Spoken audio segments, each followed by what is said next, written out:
Bapa kami dalam sorga, terima kasih Tuhan buat pagi hari ini. Kalau pagi hari ini kami boleh ada, kami boleh berjumpa dan berkumpul dengan saudara-saudara seiman kami, memuji, memuliakan nama Tuhan. Kami percaya Engkau Tuhan yang disenangkan dengan apa yang kami lakukan. Nyatakan kuasa-Mu ya Bapa, kami perlu kuasa-Mu. Bahkan hanya untuk sedar memahami firman-Mu kami perlu kuasa-Mu ya Bapa. Karena kami tahu hidup kami tanpa kuasa Tuhan bukan siapa-siapa dan bukan apa-apa. Berfirmanlah buat setiap kami, tuntun kehidupan kami. Biar firman-Mu ini mengajar kami, mendidik kami, bahkan mengubahkan kehidupan kami. Urapi mulut bibir hamba-Mu ini ya Bapa. Di dalam nama Tuhan kami Yesus Kristus, setiap kita yang percaya dan siap diberkati dengan kebenaran firman Tuhan, sama-sama kita katakan, berikan tepuk tangan yang paling meriah buat Tuhan kita Yesus. Silakan duduk Bapak Ibu, shalom semua. Bagaimana kabarnya Bapak Ibu? Saya berharap semua dalam keadaan baik, semua dalam keadaan sehat. Ya, ini kali kedua saya melayani di Gereja Bethel Indonesia Mangga 2 Square. Ya, terima kasih buat kepercayaannya Bapak dan Ibu yang sudah mempercayakan mimbar ini. Nah hari ini Bapak Ibu kita akan langsung buka Alkitab kita dalam Wahyu 2 ayat yang pertama sampai dengan ayat yang kelima. Ya, kalau kita mempelajari firman Tuhan Bapak Ibu dalam kitab Wahyu, Bapak Ibu akan tahu bahwa di dalam kitab Wahyu itu ada 7 gereja Bapak Ibu ya.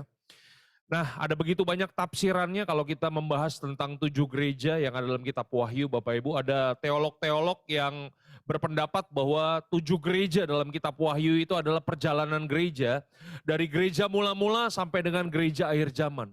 Tapi ada juga yang menafsirkan bahwa 7 gereja yang ada dalam kitab Wahyu itu adalah 7 model gereja yang ada di akhir zaman. Nah kalau Bapak Ibu tanya sama saya percaya yang mana? Saya percaya yang nomor 2. Bahwa 7 gereja yang ada dalam kitab Wahyu adalah 7 model gereja yang ada di akhir zaman. Nah hari ini kita akan membahas salah satunya Bapak Ibu jemaat yang ada di Efesus. Bapak Ibu jemaat yang sangat luar biasa. Wahyu 2 ayat yang pertama sampai dengan yang kelima kita baca sama-sama 1, 2, 3. Tuliskanlah kepada malaikat jemaat. Katakan sama-sama Efesus. Ya, Bapak Ibu Saudaraku terkasih dalam Tuhan, Efesus adalah sebuah kota, ada di sebuah negara yang namanya Turki, Bapak Ibu. Saya dapat kesempatan 2 kali pergi ke sana ya Bapak Ibu ya, kemana? Ke Turki ini Bapak Ibu. Jadi kalau Bapak Ibu punya sedikit berkat ya, jangan ke Holy Land terus Bapak Ibu ya. Tapi pergilah ke Turki Bapak Ibu, maka kita akan belajar banyak sejarah gereja di sana. Nah kalau Bapak Ibu datang ke sana, ini kota udah tidak ada lagi Bapak Ibu. Jadi kota ini sudah tinggal puingan-puingan saja Bapak Ibu. Tapi ini kota yang sangat luar biasa. Ini kota metropolitan, kota yang sangat ramai Bapak Ibu. Kelihatan dari pelabuhannya yang sangat besar. Dan di tengah-tengah kota ini ada sebuah kuil yang sangat besar untuk pemujaan Dewi Artemis. Atau yang biasa kita sebut Dewi Diana Bapak Ibu. Dan di dalam kuil ini Bapak Ibu disiapkan 3.000 pelacur bakti untuk melayani penyembahan berhala. Katakan sama-sama, 3.000 pelacur bakti. Bapak Ibu bisa membedakan antara pelacur dengan pelacur bakti gak? Minimal kasih kode Bapak Ibu ya, jangan diem aja ya Bapak Ibu ya. Hah? Kalau pelacur itu melacur buat cari duit Bapak Ibu, tapi kalau pelacur bakti melacur bukan buat cari duit. Mereka melacur itu untuk melayani ibadah penyembahan berhala Bapak Ibu, karena penyembahan berhala zaman itu Bapak Ibu selalu identik dengan hubungan seksual. Nah, kenapa saya kasih fakta ini? Supaya Bapak Ibu memahami bahwa ada jemaat Tuhan yang tinggal di kota Efesus dan mereka hidup di tengah-tengah kota yang model seperti itu Bapak Ibu. Yang mengerti katakan amin.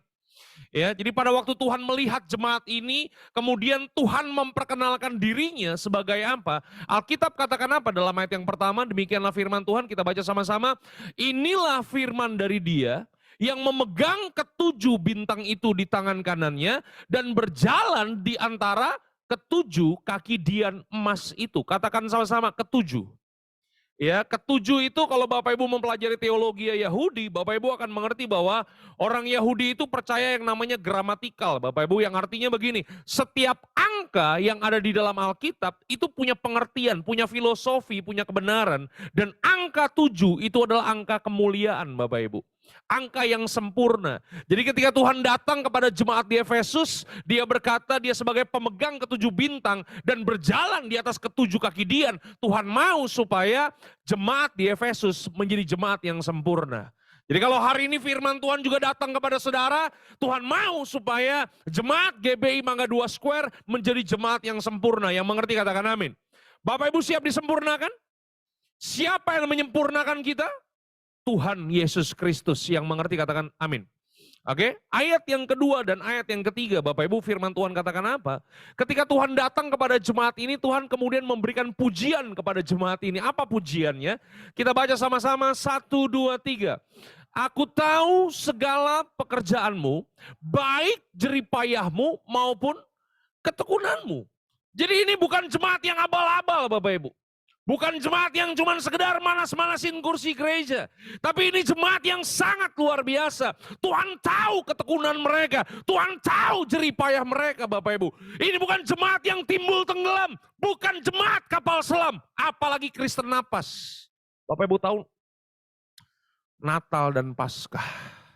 Nongolnya kalau cuma lagi Natal, Bapak Ibu ya. Lagi mau Natal on fire. Habis Natal nyungsep ya kan. Mau Paskah nih bulan April mau Paskah on fire. Habis Paskah nyungsep lagi. Beda dengan jemaat di Efesus. Ini jemaat yang punya ketekunan. Jemaat yang konsisten Bapak Ibu. Ya, diberkati tidak diberkati. Tetap on fire. Ya kan. Beda dengan jemaat zaman now. Kalau jemaat zaman now lagi diberkati duduknya di depan. Masalah datang duduk di tengah. Masalah bertubi-tubi datang, nggak pernah kelihatan lagi batang hidungnya. Sangat tidak konsisten. Katakan sebelah kanan, sebelah kiri. Bukan di jemaat ini. Jemaat yang ada di Bosnia sana. Orang Kristen Bosnia banyak yang begitu Bapak Ibu ya. Ya, kemudian Alkitab katakan apa lagi? Aku tahu bahwa engkau tidak dapat sabar terhadap orang-orang jahat. Bayangin Bapak Ibu, jemaat di Efesus melihat kejahatan, darah tinggi mereka. Hipertensi Bapak Ibu. Artinya apa? Ini jemaat yang benar-benar memegang kekudusan Tuhan. Jemaat yang benar-benar tidak ada pelanggaran moral di dalamnya Bapak Ibu. Mereka tidak dapat sabar terhadap orang-orang jahat. Kemudian Alkitab katakan apa lagi? Ya, bahwa engkau telah mencobai mereka yang menyebut dirinya rasul, tetapi yang sebenarnya tidak demikian. Bahwa engkau telah mendapati mereka pendusta. Jadi ini jemaat yang punya pemahaman teologi yang begitu dalam Bapak Ibu. Punya pengetahuan Alkitab yang begitu dalam. Sehingga mereka gak gampang dibodohin. Mereka gak gampang dikibulin Bapak Ibu. Beda dengan jemaat zaman now ya. Ini bukan jemaat Mangga 2 Square ya. Kalau Mangga 2 Square saya percayalah jemaat yang cerdas. Bukan Mangga 2 Square ya? Oh iya sebelah ya. Ya saking banyaknya GBI Bapak Ibu sampai lupa ya kan. WTC ya kan. Jemaat WTC adalah jemaat yang cerdas. Aminnya agak kurang nih kayaknya. Jemaat yang cerdas. Ya beda dengan jemaat yang lain Bapak Ibu. Kalau jemaat yang lain tuh pendetanya khotbah salah main. Amin. Salah khotbahnya ngawur. Main amin-amin aja. Beda dengan jemaat di Efesus Bapak Ibu. Mereka punya kecerdasan untuk bisa membedakan. Mana pendeta yang pengajarannya firman Tuhan.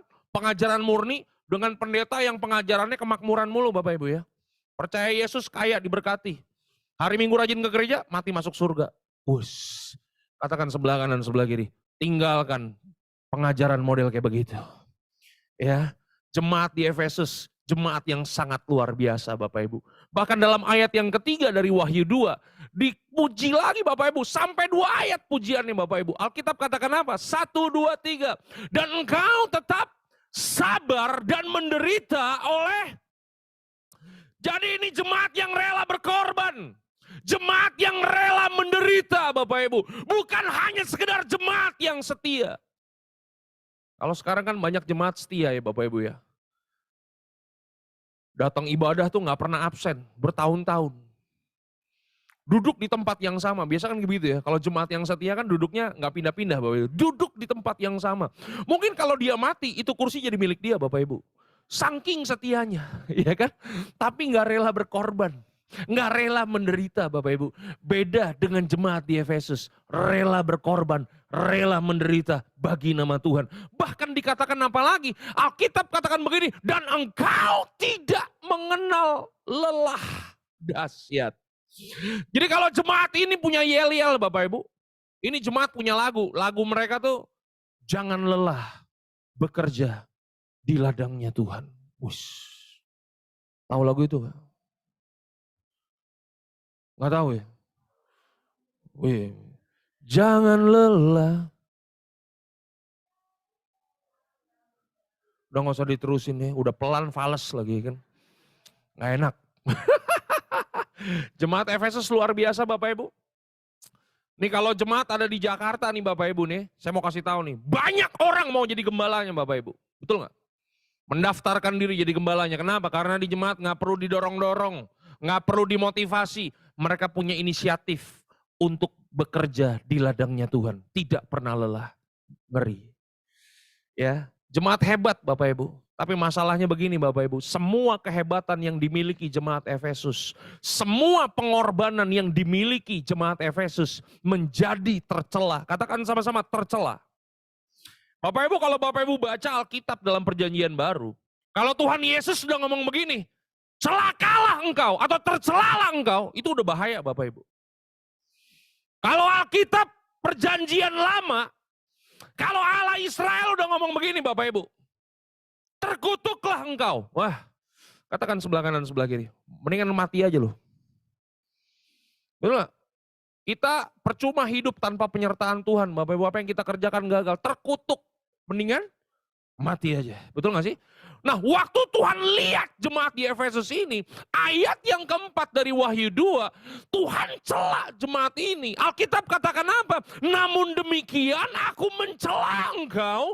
Karena engkau telah meninggalkan kasihmu yang semula Bapak Ibu. Katakan sama-sama meninggalkan. Bukan kehilangan. Bapak Ibu bisa bedain gak antara kehilangan sama meninggalkan? Ya, minimal kasih kode. Kalau kehilangan tuh gimana kehilangan? Bapak Ibu punya dompet nih. Ya, pulang dari gereja, pulang naik angkot, turun angkot, tiba-tiba dompet nggak ada, hilang. Pertanyaan saya, sadar nggak hilang? Nggak sadar, tahu-tahu hilang, betul nggak sih? Tapi kalau meninggalkan, hah? Itu dia. Saudara pernah ada di posisi yang mula-mula. Saudara pernah ada di posisi yang pertama, tapi dengan kesadaran saudara sendiri, dengan keputusan saudara sendiri, saudara tinggalkan yang mula-mula. Yang mengerti katakan amin. Nah jemaat di Efesus itu mereka tidak kehilangan. Mereka meninggalkan Bapak Ibu. Dengan kesadaran mereka sendiri. Mereka tinggalkan yang semula. Nah pertanyaan saya pada pagi hari ini. Apa yang dimaksud dengan meninggalkan kasih yang semula? Dulu waktu saya baca ayat ini Bapak Ibu, pemahaman saya begini, oh meninggalkan kasih yang semula tuh begini. Dulu waktu lahir baru, baca firman Tuhan 10 pasal setiap hari. Iya kan? No Bible, no breakfast. Itu dulu. Iya kan? Sekarang setelah bertahun-tahun jadi orang Kristen, wah kita gak pernah baca lagi itu Alkitab. Itu Alkitab sampai di ujung lemari kita, sampai berdebu, sampai kesir. Itu Alkitab kalau bisa teriak, dia teriak. Nggak pernah dibuka, nggak pernah dibaca. Dia telah meninggalkan kasihnya yang semula. Apakah itu meninggalkan kasih yang semula Bapak Ibu? Ya bisa-bisa aja. Ya kan? Meninggalkan kasih yang semula itu apa? Hah? Dulu waktu baru-baru bertobat, ya kan gereja kebaktian 5 kali. Dia datang bisa 7 kali Bapak Ibu. Saking on fire-nya beribadah kepada Tuhan. Seminggu berapa hari? 7 hari, tapi dia kebaktian kayak orang Manado Bapak Ibu, bisa 20 kali kebaktian. Ya kan? Dahsyat luar biasa, begitu on fire. Tapi sekarang nggak pernah nongol lagi batang hidungnya di gereja. Dia telah kehilangan kasih yang semula. Apakah itu yang dimaksud dengan meninggalkan kasih yang semula? Ya bisa-bisa aja Bapak Ibu. Tapi pertanyaan saya, kalau kita memahami kehilangan kasih yang semula, bicara soal cuman passion, cuman hasrat dalam melayani. Saya mau nanya, jemaat di Efesus, mereka kehilangan hasrat melayani nggak? Hah? Mereka kehilangan passion melayani nggak? Tidak sama sekali.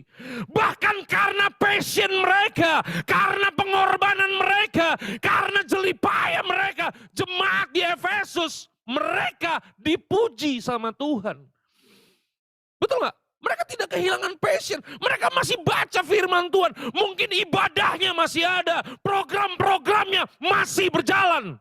Tapi kenapa Tuhan celah mereka? Karena mereka telah meninggalkan kasih yang semula.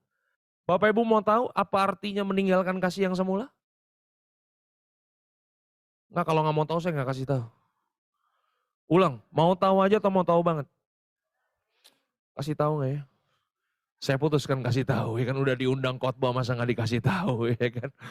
Bapak Ibu, kalau kita ingin memahami apa pemahaman meninggalkan kasih yang semula, kita harus mengerti siapa yang menulis ayat firman Tuhan ini, Bapak Ibu. Kenapa? Karena rasul-rasul Yesus Kristus itu setiap kali mereka menulis Alkitab, Bapak Ibu, mereka itu punya ciri khas masing-masing, Bapak Ibu. Saya kasih contoh.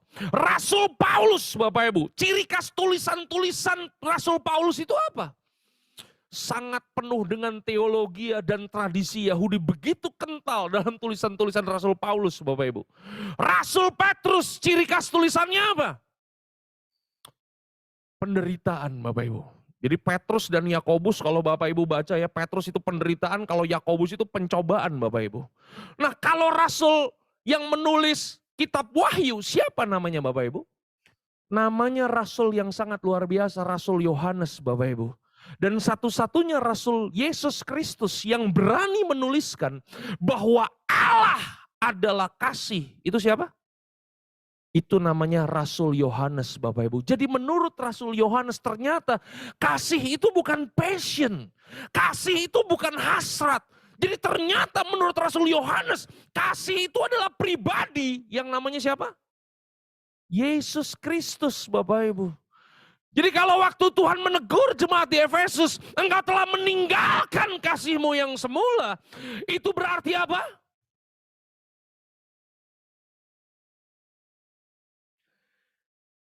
Artinya mereka nggak mau lagi dipimpin dan dituntun sama Tuhan Yesus, Bapak Ibu.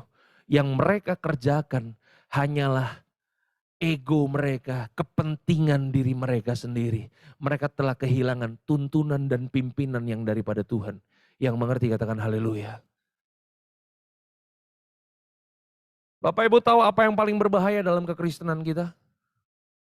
Yang paling berbahaya dalam kekristenan kita adalah kalau kita udah merasa bisa, kita merasa mampu, kita merasa lebih cerdas, Bapak Ibu. Dan akhirnya kita meninggalkan pimpinan dan tuntunan Tuhan dalam kehidupan setiap kita. Itu yang paling berbahaya, Bapak Ibu. Makanya dalam Wahyu 2 ayat yang kelima, firman Tuhan katakan apa? Alkitab katakan begini, kita baca sama-sama, 1, 2, 3.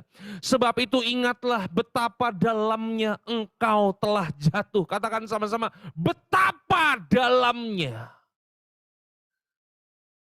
Berarti ternyata begini Bapak Ibu, kejatuhan kita dalam hidup ini bukan hanya sekedar berzina. Kita udah fix di gereja ini ya Bapak Ibu ya, berzina itu dosa ya? Enggak ya, biasa ya? Berzina dosa enggak? Masturbasi. Tapi sebagian yang ini enggak nih kayaknya. Masturbasi. LGBT. Dosa Bapak Ibu, itu dosa semua. Tapi ternyata kalau kita mengacu kepada ayat firman Tuhan, ternyata kejatuhan kita yang paling dalam. Bukan hanya sekedar hal-hal yang seperti itu Bapak Ibu. Kejatuhan kita yang paling dalam ketika kita meninggalkan kasih yang semula Bapak Ibu.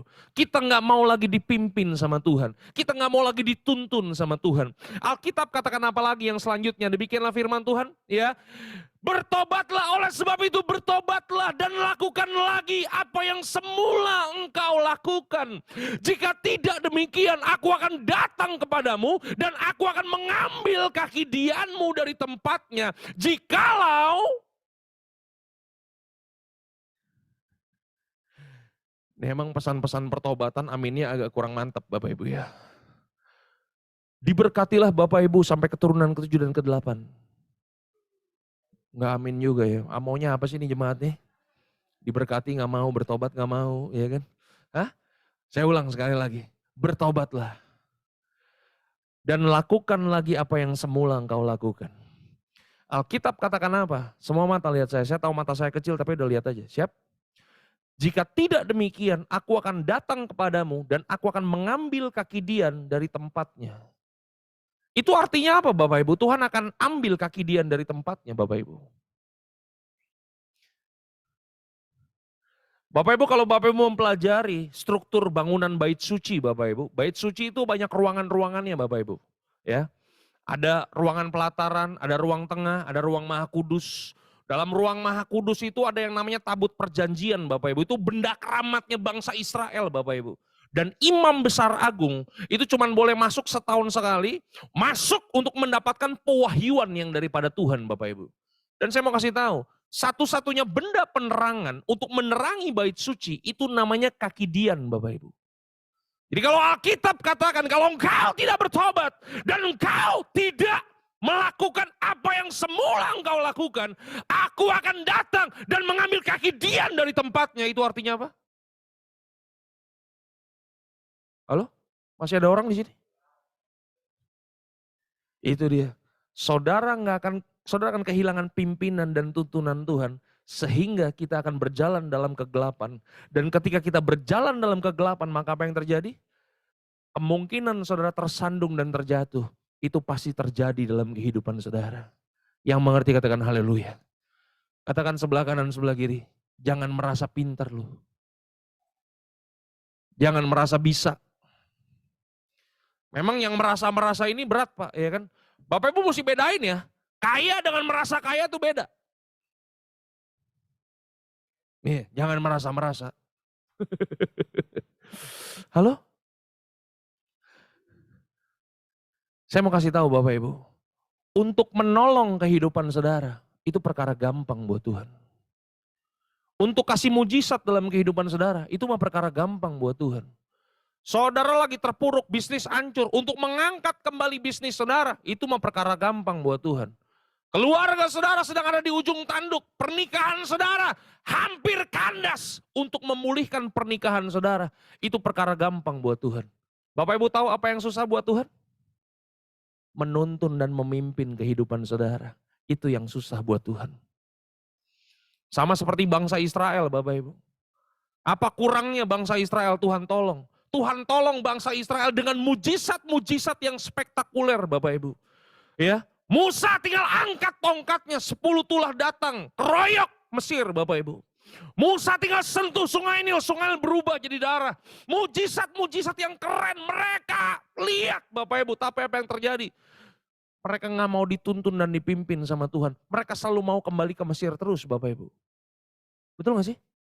Nah jangan sampai hidup kita seperti bangsa Mesir Bapak Ibu. Makanya firman Tuhan hari ini datang kepada kita. Bertobatlah dan lakukan kembali apa yang semula engkau lakukan. Bapak Ibu baca firman Tuhan, Bapak Ibu baca Alkitab. Semua tokoh Alkitab yang namanya tercatat dalam firman Tuhan Bapak Ibu. Kenapa nama mereka tercatat dalam Alkitab? Karena mereka memberikan diri mereka dituntun dan dipimpin sama Tuhan. Dituntun dan dipimpin sama Tuhan itu gini ya Bapak Ibu ya, Tuhan tidak pernah menjanjikan langit selalu biru Bapak Ibu, betul nggak? Tapi yang Tuhan janjikan, Tuhan akan menyertai Bapak Ibu. Tuhan tidak pernah berjanji, jalan saudara mengiring Tuhan seperti jalan tol. Nggak pernah dia janjikan seperti itu. Tapi yang dia janjikan adalah begini, sekalipun jalanmu penuh dengan onak dan duri, Tuhan tidak pernah meninggalkan engkau. Alkitab katakan, sekalipun aku berjalan dalam lembah kekelaman. Itu dalam teks bahasa aslinya Bapak Ibu, itu lebih serem lagi dikatakan begini. Sekalipun aku berjalan dalam lembah bayang-bayang kematian. Aku tidak pernah takut bahaya. Kenapa? Karena Tuhan menyertai aku. Gadamu dan tongkatmu, itulah yang menghibur aku. Yang mengerti katakan haleluya. Berjalanlah di jalan Tuhan Bapak Ibu. Bapak Ibu tahu apa teriakan Musa kepada Tuhan? Tadi WL juga udah bilang tuh ada teriakan Musa ya, iya kan? Musa ngomong begini sama Tuhan, Tuhan kalau bukan Tuhan yang suruh, jangan suruh kami berjalan. Sedap tuh teriakan Musa. Saya berdoa biar teriakan Musa menjadi teriakan saudara di tahun 2023 ini Bapak Ibu. Halo? Bahkan itu udah dibikin lagu tuh Bapak Ibu tuh. Tahu gak lagunya? Paniko lagi yang nyanyiin tuh. Tahu gak lagunya? Saya boleh nyanyi gak nih?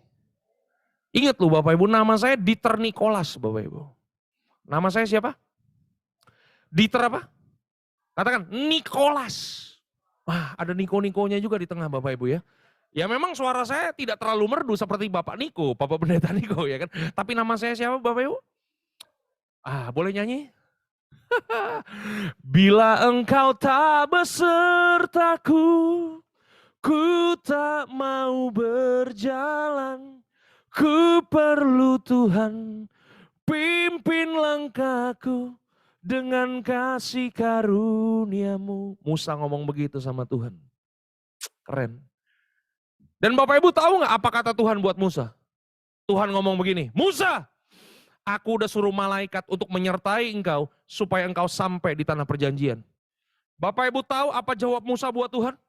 Musa ngomong begini, Tuhan, aku nggak mau malaikat Tuhan, aku mau Tuhan yang pimpin langkahku. Keren Musa. Halo? Saudara saya nanya nih, saudara kalau jadi Musa, dapat malaikat kan udah puji Tuhan kan Bapak Ibu ya? Betul nggak? Musa ngomong apa? Aku nggak mau malaikat, aku mau Tuhan yang pimpin. Tuhan, jangan bikin malu bangsa-bangsa Tuhan. Tuhan yang udah keluarin kita dari tanah perbudakan. Masa Tuhan membiarkan kita di tanah yang belantara seperti ini? Tuhan, pimpin langkah kami Tuhan. Sedap.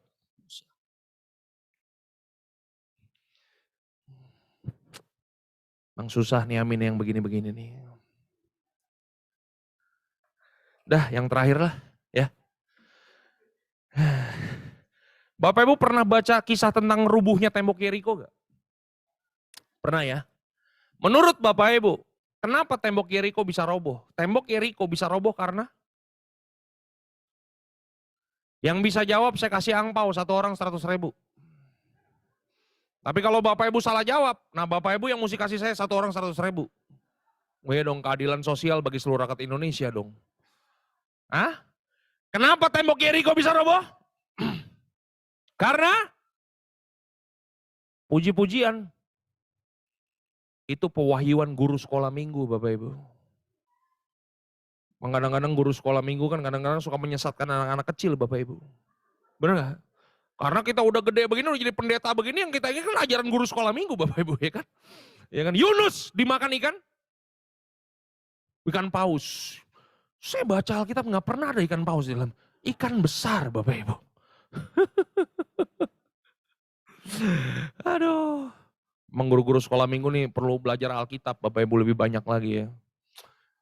Nih kita nyimpang dulu nih, satu hari anak saya suruh, nih kan saya lagi pegang barangnya kecil Bapak Ibu. Jatuh di kolong ranjang, badan saya kan gede, nggak muat masuk kolong ranjang. Saya suruh anak saya, masih 5 SD kan muat dia kan. Dek, ambilin, masuk kolong ranjang, ambil barang Dedi. Nggak mau Dedi, kenapa? Ada iblisnya. Hah? Siapa yang ngajar? Guru sekolah minggu Dedi. Karena ada pujiannya. Dong, dong, dong, tolong dong, ada iblis. Gue tahu itu ya. Sesat nih ya. Kenapa tembok Yeriko bisa roboh? Bukan karena puji-pujian, bukan karena sorak-sorai, bukan karena tiupan shofar. Tembok Yeriko roboh itu karena Yosua dan tentara Israel memberikan diri mereka dituntun sama Tuhan. Itu jawaban yang benar Bapak Ibu. Amin. Kisahnya kan itu sederhana ya Bapak Ibu ya. Benar gak? Jadi satu hari si Yosua lagi di atas bukit, dia lagi merhatiin kota Yeriko itu dengan temboknya yang panjang dan tebal Bapak Ibu. Untuk jadi gambaran buat Bapak Ibu, tembok Yeriko itu panjangnya, itu bisa bikin pacuan kuda Bapak Ibu. Panjang tebal, gak gampang dikalahkan. Waktu Yosua lagi ngeliatin memperhatikan itu kota, dia lagi memikirkan strategi apa yang harus dia gunakan untuk menghancurkan kota Yeriko Bapak Ibu. Tiba-tiba di depan dia ada penampakan Bapak Ibu, seorang pria dengan pedang terhunus yang ternyata itu adalah malaikat Tuhan, yang ternyata kita tahu sekarang itu adalah penampakan Tuhan Yesus di dalam perjanjian lama, atau yang kita sebut dengan teofani Bapak Ibu. Waktu Yosua lagi ngeliat itu pria dengan pedang terhunus, Yosua ini kan panglima pertempuran Bapak Ibu, panglima perang. Waktu dia lihat ada orang dengan pedang terhunus, maka apa yang terjadi? Itu gairah peperangan langsung memuncak Bapak Ibu. Dia katakan begini, siapakah engkau? Engkau lawankah atau engkau kawankah? Kemudian malaikat Tuhan itu tersebut ngomong begini, aku bukan kawan, aku juga bukan lawan. Aku adalah malaikat tentara Allah yang hidup, yang akan memimpin engkau untuk menyerang kota Yeriko. Waktu Yosua dengar kata-kata malaikat itu, maka apa yang terjadi? Yosua langsung tersungkur, Bapak Ibu. Kemudian dia serahkan semua strategi yang tadinya dia udah rancang. Biar malaikat yang pimpin, biar Tuhan yang pimpin. Dan Bapak Ibu tahu strategi perang apa yang diberikan malaikat kepada Yosua?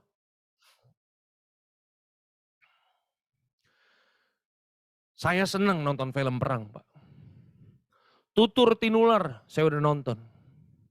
Yang dari India, Mahabharata, saya tonton juga Bapak Ibu. Bahkan film perang yang terakhir, Avatar, The Edge of Water.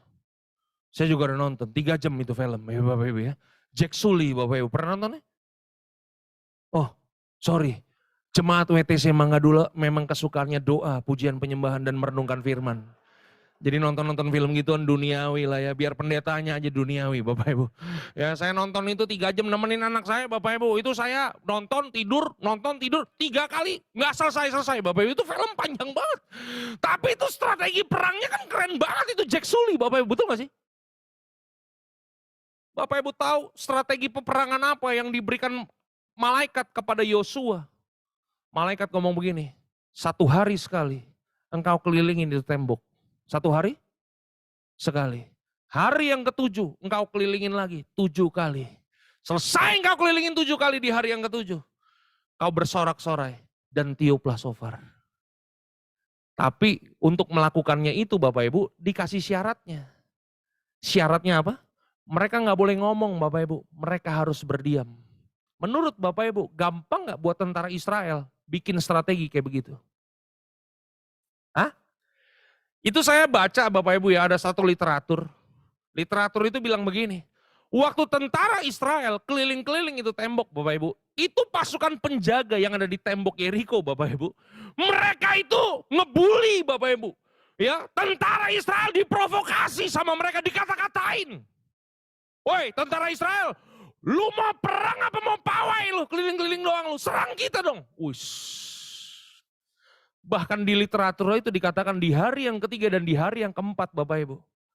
Mereka itu bukan diprovokasi dengan kata-kata. Tentara Israel dilemparin dengan kotoran binatang dan kotoran manusia Bapak Ibu. Bapak Ibu bisa bayangin gak? Itu kalau tentara Israel gak punya pengendalian diri, gak punya penguasaan diri, hipertensi darah tinggi, dilemparin kotoran, nempel di muka mereka, kira-kira apa yang terjadi? Kurang ajar lu, turun lu, lawan gua. Gak jadi roboh tuh tembok. Yang mengerti katakan haleluya. Puji Tuhan juga om, tentaranya pria bukan wanita om. Kalau tentara wanita juga gak roboh. Karena wanita suka ngobrol kan gitu kan. Suka ngomong-ngomong yang gak penting. Bukan jemaat di sini, kalau jemaat di sini mah wanita-wanitanya suci, kudus dan mulia. Haleluya, puji Tuhan. Amin.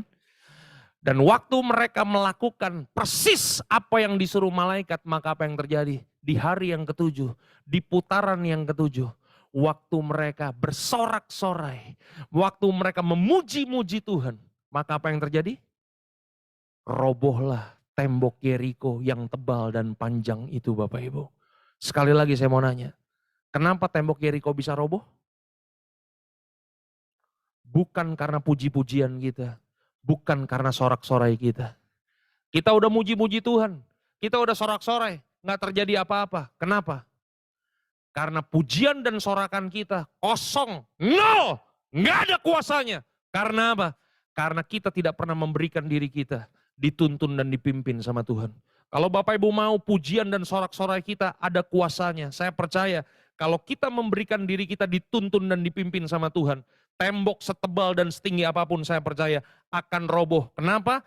Ada kuasa Tuhan yang menyertai kehidupan setiap kita. Oleh sebab itu hari ini bertobatlah dan kembalilah melakukan apa yang semula engkau lakukan. Tuhan Yesus memberkati saudara sampai keturunan ke-7 dan ke-8. God bless you all. Tuhan memberkati. Haleluya. Mari kita mau datang kepada Tuhan. Ya.